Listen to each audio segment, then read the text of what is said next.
আপনার এত বড় সাহস! আপনি আমার গ্রামের মধ্যে ঢুকে সেখানে সীমানা তৈরি করছেন নতুন করে। গ্রামের সবাই ভালো করে জানে আগে আমাদের গ্রামের সীমানা আরো বড় ছিল। আপনারা সেটা জোর করে দখল করেছেন। এখন আমরা আমাদেরটা বুঝে নিতে চাই। বললি হয়ে গেল নাকি? বাপ দাদারা সীমানা বড় করেছে, তারা অবশ্যই জানতো কোনটি ঠিক কোনটি ভুল। তখন তো কিছু হয়নি, আপনি এখন এসেছেন কেন? বাপ দাদার আমলে যেটা বুঝে নিতে পারেননি সেটা এখন আমি বুঝে নেব।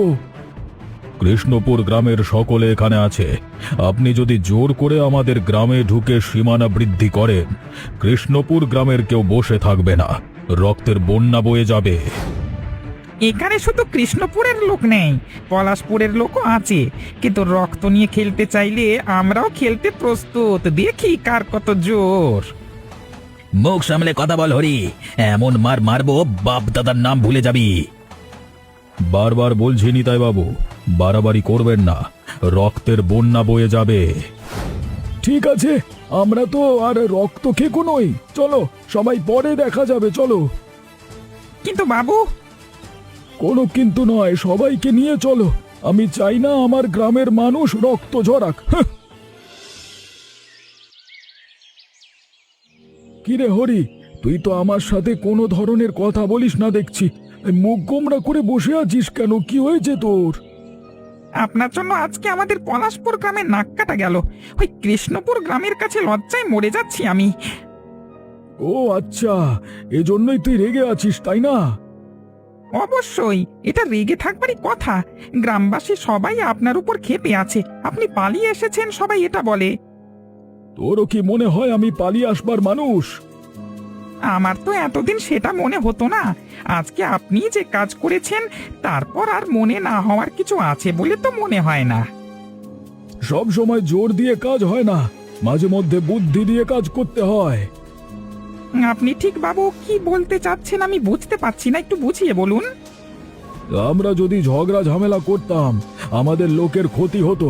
আমি বুদ্ধি দিয়ে কাজ করি। তুই আজকে রাত্রে একটি কাজ করবি। কি কাজ করতে হবে বলুন বাবু। গ্রামের আরো দুজনকে সাথে নিবি। রাতের বেলায় পাশের গ্রামে গিয়ে বাঁধ কেটে দিয়ে আসবি। জোয়ারের পানিতে ওদের সমস্ত গ্রাম ভেসে যাবে। তারপর মজা বুঝতে পারবে আমাদের সাথে লাগবার পরিণতি। বাবু, আপনি তো একটা ভালো বুদ্ধি করেছেন। আপনার মাথায় এত বুদ্ধি! সব সময় জোর খাটিয়ে হয় না, বুঝলি তো এবার?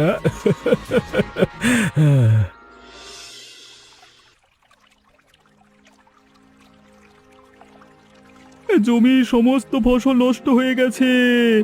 নদীর নোনা জল ঢুকে আমাদের বাঁধ ভাঙবার কথা না। কিভাবে কি হলো বাবু? কিভাবে কি হলো আমি নিজেও তো বুঝতে পারছি না। তোমাদের দুঃখ আমি বুঝতে পারছি। আমি তো আর তোমাদের ছেড়ে যাচ্ছি না। তোমরা কোনো চিন্তা করো না, আমি কিছু একটা ব্যবস্থা করছি।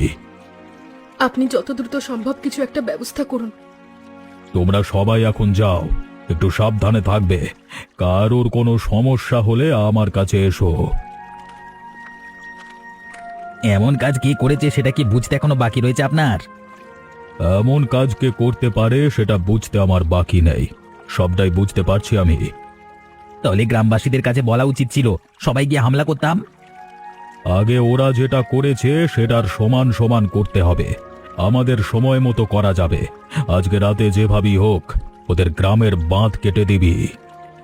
তা নিয়ে আপনার কোনো চিন্তা করতে হবে না, আমি কাজ ঠিকঠাক মতোই করে দেব। না না না না, ওই কৃষ্ণপুর গ্রামের মানুষদেরকে এবার আর কোনোভাবেই ক্ষমা করা যাবে না। আমাদের সব কিছু ধূলিসাৎ করে দিয়েছে। বাবু, ভয় পাবেন না, আমরা সবাই আপনার সাথে আছি। গ্রামবাসী আপনার সাথে আছে। আছো তো তোমরা? দেখলেন তো বাবু, সবাই আপনার সাথে আছে। বসে থাকবেন না, চলুন আজকে একটা দফা রফা করতে হবে। আমি তো ঘুমিয়েছিলাম, হঠাৎ করে দেখি পানিতে শরীর ভিজে যাচ্ছে। কিছু বুঝে ওঠার আগেই চারিদিকে দেখি পানি। আমি বৃদ্ধ মানুষ, আর একটু হলে ঘরের নিচে চাপা পড়ে যেতাম। অনেক সহ্য করেছি, আর না। চলো সবাই, আজকে ওদেরকে দেখে নেব। আজকে আর ছাড় নেই কাউকে। আমি কোনো রক্তারক্তি চাইছিলাম না, সেজন্য শান্তিতে থেকেছি। কিন্তু তোমরা সেটা হতে দাওনি। আমরা কিছু করিনি, আপনারাই প্রথম আমাদের গ্রামের বাঁধ ভেঙে দিয়েছিলেন। আমরা কারোর বাঁধ ভাঙিনি। শুধু শুধু দোষারোপ করলে আজকে কিন্তু পলাশপুর গ্রামে মানে মানে বসে থাকতে আসেনি, রক্ত মাথায় চড়ে গেছে। ছোট মুখে বড় কথা মানায় না রে। দুদিন আগেও তো পালিয়ে গেলি, আজকে আবার বড় বড় কথা। আচ্ছা ঠিক আছে, তাহলে দেখা যাক তুই কত শক্তিশালী। তোর এত বড় সাহস, তারা তো কি মজা দেখাচ্ছি। কেন যেদিকে হাসপাতালে ভর্তি নিয়েছে কে জানে, পরে দেখা যাবে গ্রামের হাসপাতালের টাকাটাও পরিশোধ করতে পারিনি। দেখেছো বুড়িমা, দেখেছো এখানে এসে এদের শান্তিতে ঝগড়াই চলছে। আমরা নাকি হাসপাতালে টাকা দিতে পারবো না। তোরা যদি হাসপাতালে টাকা দিতে না পারিস, আমরা আর উল্টোটা তোদের দিয়ে দেব। হাসপাতালে টাকা কোত্থেকে দেব? তোমাদের জন্যই তো এই অবস্থা হয়েছে। হাঁস, মুরগি, গরু, ছাগল সবকিছু মরে গেছে। এত কষ্ট করে ফসল ফলিয়েছি, সবকিছু নষ্ট হয়ে গেছে এদের জন্য। ও আচ্ছা, সব দোষ আমাদের, তোদের কোনো দোষ নেই। তোরা যে আমাদের সবকিছু নষ্ট করে দিলি তার কি হবে? আর একটু হলে যে আমরা মারা যেতাম, সেটার কি হবে? বুড়িমা বললো সেজন্য ছেড়ে দিলাম, না হলে খবর ছিল। হ্যাঁ, মারা গেলেই তো ভালো হতো, মানুষজন কমতো, মারামারিও তো আর হতো না। চুপ করবি কি? এখানে বসেও মারামারি লাগাবি? ডাক্তার কিন্তু বের করে দেবে, তারপর চিকিৎসা হবে না। তোমার কি সমস্যা হয়েছে কিছুই তো বললে না। হঠাৎ করে শহর থেকে চলে আসলে, আমাকে জানালে না। এটা আবার কেমন কথা বলছো তুমি বাবা? আমার বাড়িতে আসবো সেটা আবার জানিয়ে আসতে হবে? আমি আবার সেটা কখন বললাম তোমাকে? আমি বললাম প্রতিবার তো বলে আসো, অনেক সময় আমি নিজে আসতে বললেও আসো না, এবার হঠাৎ। তোমাদের যে অবস্থা আমি দেখতে পাচ্ছি, না আসাই উচিত ছিল। তোমাদের এই অবস্থার জন্যই তো আসি না। এসব তোমার বোঝবার দরকার নেই, তুমি তোমার পড়াশোনা নিয়ে থাকো। মানুষ দিন দিন শিক্ষিত হচ্ছে বাবা, তোমরাও একটু ভালো হওয়ার চেষ্টা করো। এরকম করলে মানুষ কি বলে, এতে তো তোমাদেরই ক্ষতি হচ্ছে। সব মারামারি বন্ধ করে দাও। তোমার জ্ঞান আমার দরকার নেই, তোমার জ্ঞান তুমি অন্য কোথাও গিয়ে দেখাও। তোমাকে না কত করে বলেছি, আমার ব্যাপার নিয়ে তুমি নাক গলাবে না। বাবা, তুমি একটু বোঝবার চেষ্টা করো। এতে করে দু গ্রামেরই ক্ষতি হচ্ছে, তুমি তো গ্রামের ভালো চাও। অবশ্যই আমি গ্রামের ভালো চাই, কিভাবে সেই ভালো আদায় করে নিতে হয় সেটা আমার ভালোভাবে জানা আছে। তোমার জ্ঞানের দরকার নেই, তোমার কথা শোনবার সময় আমার নেই। বাবা, তুমি কিনা শেষ পর্যন্ত আমার সাথেও খারাপ ব্যবহার করছো। তোমাকে বললাম না, এখন আমার মন মেজাজ খারাপ আছে, এখন যাও। আলাদা করে পরিচয় দেওয়ার মতো কিছু নেই। আপনারা সবাই আমাকে ভালো করেই চেনেন। হয়তোবা আপনাদের শত্রু বা প্রতিপক্ষ মনে করেন। আমি কিছু কথা বলবার জন্য আপনাদের কাছে এসেছি। নিশ্চয়ই কোনো জাল আছে। নিতাই বাবু নিশ্চয়ই কোনো ফন্দি করে ছেলেকে পাঠিয়েছে। এর কথা শোনা ঠিক হবে না বাবু। আমি এখানে আছি, আমার উপরে কথা বলা তোর উচিত হবে না রমেশ। চুপ করে থাক, কি বলে ওরা শোনো। অনেকদিন ধরে আপনারা ঝগড়া মারামারি করে আসছেন। সভ্য মানুষ হিসেবে সেটা কোনো মতেই কাম্য না। আমি চাই আপনারা সবকিছু বাদ দিন। আপনাদের গ্রামের হাল দেখেছেন, দুদিন পরে তো না খেয়ে মারা যাবেন। নিজেদের বাঁধ নিজেরা তৈরি করুন, ফসল ফলান, নিজেদের উন্নতি হবে। আপনারা যাদের শত্রুপক্ষ ভাবছেন তারাও কাবু হবে। সবাই ভেবে দেখেন, নিতাই বাবুর ছেলে হলেও সুরেশ কিন্তু ভালো কথা বলেছে। গ্রামে কিন্তু দুদিন বাদে দুর্ভিক্ষ দেখা যাবে। হ্যাঁ হ্যাঁ বাবু, ভেবে দেখা উচিত। আমরা তোমার কথা মানছি, কিন্তু আমাদের উপর যদি কোনো আক্রমণ হয়? আমি তো আছি, কোনো আক্রমণ হলে আগেই জানিয়ে দিতে পারবো। আর আপনারা আগ বাড়িয়ে কিছু না করলে আশা করি আক্রমণ হবে না। আচ্ছা ঠিক আছে, আমরা আগ বাড়িয়ে কিছু করব না, নিজের উন্নতি করবার চেষ্টা করব। তোমার কথা আমরা রাখলাম। আপনাদের যে কি বলে ধন্যবাদ দেব বুঝতে পারছি না। আমাদের গ্রামের লোকেরা আমাদের কথা শোনেনি, আপনারা শুনেছেন। আপনাদেরকে ধন্যবাদ। এখন আমি যাই, পরবর্তীতে আসবো। কোনো অনিয়ম করা চলবে না, ভালোভাবে বাঁধটি নির্মাণ করতে হবে, যেন জোয়ারের জলে ভেসে না যায়। আপনি কোনো চিন্তা করবেন না বাবু, এবারে গ্রামবাসী সবাই একসাথে কাজ করছে, বাঁধ অনেক মজবুত হবে। বাঁধ বাঁধার পাশাপাশি গ্রামবাসী সকলকে বলে দিয়েছি, এক টুকরো জমি যেন অবশিষ্ট না থাকে, সব জায়গায় যেন চাষাবাদ করা হয়। একই সাথে গ্রামের কিছু লোক মিলে এখন থেকে আমরা রাতে বাঁধ পাহারা দেব। কেউ যেন বাঁধের ক্ষতি করতে না পারে সেদিকেও আমাদের লক্ষ্য রাখতে হবে। গ্রামের সবাই যদি এভাবে আমরা একযোগে যে কোনো কাজ করি, তাহলে খুব সহজেই সে কাজে সফলতা আসবে। বাবু, এরপর আমরা গ্রামের সব কাজ একযোগে করব। এতে গ্রামের উন্নতি হবে, আমাদের হবে। আরে হয়েছে হয়েছে, এসব নিয়ে তোকে আর ভাবতে হবে না। এখন যে কাজ করতে এসেছিস সেটা মন দিয়ে কর। আর গ্রামের কিভাবে উন্নতি করা লাগবে সেসব বুদ্ধি আমার মাথায় আছে।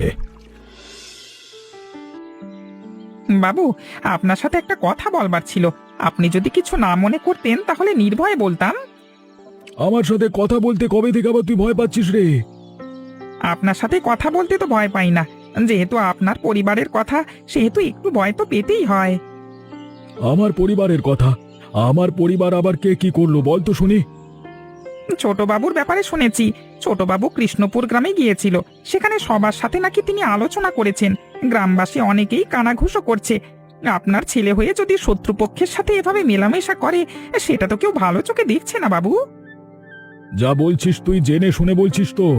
পরে যদি এমন প্রমাণ হয় আমার ছেলে সেখানে যায়নি, তখন কি হবে? মিথ্যে কথা হলে অবশ্যই আমি আপনাকে বলতাম না। যেহেতু আমাদের ছোটবাবুর ব্যাপারে কথা, আমি 100% নিশ্চিত। আপনি যদি ছোটবাবুর সাথে কথা বলেন, তাহলেই সবটা পরিষ্কার হতে পারবেন। এত দূর লেখাপড়া করিয়েছি, বড় করেছি, পড়ালেখা শিখে সে এখন আমাদেরই শত্রুর সাথে চলাফেরা করছে। বুঝতেই তো পারছেন, গ্রামের মানুষজন ব্যাপারটা ভালোভাবে নিচ্ছে না। এরকম চলতে থাকলে মানুষ কিন্তু আপনাকে আর মান্যগণ্য করবে না। আমি এক্ষুনি গিয়ে এসব কথা ওকে জিজ্ঞেস করতে চাই। এসব ব্যাপারে আমার সন্তান হলেও কোনো ছাড় দেওয়া যাবে না। সুরেশ, সুরেশ, কোথায় আছিস? ঘর থেকে বেরিয়ে আয়, তোর সাথে এক্ষুনি আমার জরুরি কথা আছে। তাড়াতাড়ি বেরিয়ে আয় বলছি। বাবু, আপনার শরীর তেমন একটা ভালো না, এত জোরে চেঁচামেচি করবেন না। আর ছোটবাবুর সাথেও একটু শান্তভাবে কথা বলুন। তুই আমাকে জ্ঞান দিতে আসিস না, চুপ করে থাক। সুরেশ, তাড়াতাড়ি আয়, ডাকছি, শুনতে পাচ্ছিস না? কি হয়েছে বাবা? তুমি এত উত্তেজিত কেন? এভাবে আমাকে ডাকছো কেন? কি হয়েছে আমাকে বলো। কি হয়েছে তুমি বুঝতে পারছো না? তোমাকে এত পড়াশোনা করিয়েছি, তুমি আমার শত্রুপক্ষের সাথে যোগদান করেছো। তোমার জন্য গ্রামের লোক আমাকে ছি ছি করছে। আমি ভেবেছিলাম তুমি গ্রামের কাজে আসবে, এখন তো দেখছি গ্রামের চরম শত্রু তুমি। এ তুমি কি বলছো বাবা? আমি এমন কোনো কাজ করিনি যার দ্বারা তুমি অপমানিত হবে। তুমি করেছো নাকি করনি সেটা এখনই প্রমাণ হবে। তুমি কি কৃষ্ণপুর গ্রামে গিয়েছিলে? তাদের সাথে বৈঠক করেছো? হ্যাঁ বাবা, আমি তোমাকে তো বোঝানোর চেষ্টা করেছি, তুমি আমার কথা বোঝোনি। আমি সেখানেও গিয়েছিলাম তাদেরকে বোঝানোর জন্য। তার মানে লোকজন যে কথা বলছে সে কথাই সত্যি? তোমার এত বড় অধঃপতন! তুমি এক্ষুনি শহরে চলে যাও, আর যদি থাকতে চাও ভুলে ওই কৃষ্ণপুর গ্রামে যাবে না, আমি বলে দিলাম। কিন্তু বাবা, আমি কোনো কিন্তু শুনতে চাই না। আমার কথার যদি কোনো বরখেলাপ হয়েছে তাহলে তোমাকে গ্রাম ছাড়তে বাধ্য করব আমি। বাবু, আমাদেরকে বাঁচান। এভাবে চলতে থাকলে তো আমরা না খেয়ে মরবো। আমাদের অবস্থা আপনি দেখেছেন। গ্রামবাসী সবার একই অবস্থা, পুরো পলাশপুর গ্রামে দুর্ভিক্ষ লেগে গেছে। অনেক গ্রাম ছেড়ে চলে যেতে চাইছে, কেউ কেউ হয়তো চলেও গেছে। হঠাৎ করে এমন কেন হলো বলো তো? মানুষজন চলে যেতে চাইছে কেন? কি হয়েছে এটা? কি হয়েছে কি সেটা আপনি বুঝতে পারছেন না? আপনি কিভাবে বুঝবেন? আপনার তো অভাব অনটন নাই। আপনি তো গ্রামের মোড়ল, আপনার তো ভালোভাবেই দিন কাটছে।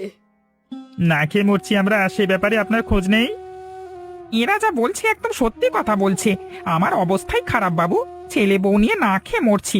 ওইদিকে কৃষ্ণপুর গ্রামে যথেষ্ট ফসল হয়েছে, টাকা দিয়েও কেউ সেই ফসল কিনতে পারছে না, কারণ পলাশপুর গ্রামের কারোর কাছে তারা বিক্রি করবে না। তখন আমি আপনাদের সবাইকে বলেছিলাম, আপনারা আমার কোনো ধরনের কথা শোনেননি, এমনকি আমার বাবাও শোনেনি। সুরেশ বাবা, তুমি এখন আমাদের বাঁচাও। আমাদের গ্রামে তো দুর্ভিক্ষ পড়েছে। আমি এখন আপনাদের বাঁচাতে কেন যাব? আরে তখন তো আপনারা কেউ আমার কথা শোনেননি, তাই না? ঠিক আছে, আমি তাদের সাথে কথা বলে নিই, তারপর আপনাদের জানাবো। সুরেশ না হয়ে অন্য কেউ হলে আমরা কোনো ধরনের কথা শুনতে রাজি হতাম না। শুধু সুরেশ বলেছে বলে আমরা তোমাদের সাথে কথা বলতে এসেছি। কি কথা আছে বলো? আমি বলছিলাম কি, তোমার মুখ থেকে কিছু শুনতে চাই না, যাদের প্রয়োজন তাদের মুখ থেকে শুনতে চাই। আমরা অনেক বড় ভুল করে ফেলেছি, অনেক অন্যায় অত্যাচার করেছি তোমাদের উপরে। তোমরা আমাদের গ্রামের সবাইকে ক্ষমা করে দাও। আমাদের গ্রাম দুর্ভিক্ষে পড়েছে, মানুষজন খাবারের অভাবে না খেয়ে মরছে। তোমাদের গ্রামে ভালো ফসল হয়েছে, সবাইকে তোমরা সাহায্য করো, এটাই চাই। এটাই শুনতে চেয়েছিলাম। একই সাথে আমাদের গ্রামের সকল বাসিন্দাও আপনাদের কাছে ক্ষমা প্রার্থী।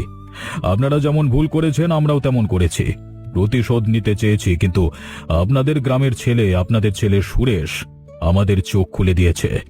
না হলে এখন আমাদেরও আপনাদের মতো অবস্থা হতো। আপনাদের মধ্যে আমি লক্ষ্য করেছি দুই গ্রামের জমি নিয়ে দ্বন্দ্ব হয়। এখন থেকে আমি দুই গ্রামের মধ্যকার সীমানা উঠিয়ে দিলাম। দুটো গ্রাম মিলে একটি গ্রাম হলো। কারোর কোনো আলাদা প্রাচীর থাকবে না এবং এই মধ্যবর্তী স্থানে হাট বাজার হবে। একটা জিনিস দেখলেন তো, দুই গ্রাম মিলে একটি শিক্ষিত ছেলেই সবকিছু পরিবর্তন করে দিল। আমাদের গ্রামের মানুষজন শুনুন, কৃষ্ণপুর তাদের বাঁধ ভেঙে নিয়েছে, চাষাবাদ করেছে। আমরাও আমাদের বাঁধ ভেঙে নেব, চাষাবাদ করব। যতদিন অবধি চাষাবাদ না হবে ততদিন আমরা জিনিস বিক্রি করব। কারোর যদি খারাপ অবস্থা থাকে তাকে ঋণ দেব, সে পরে ফসল ফলিয়ে পরিশোধ করবে। কৃষ্ণপুর গ্রামের মানুষের কাছে আমরা চিরকৃতজ্ঞ থাকব। এখন থেকে সবাই মিলেমিশে থাকবো।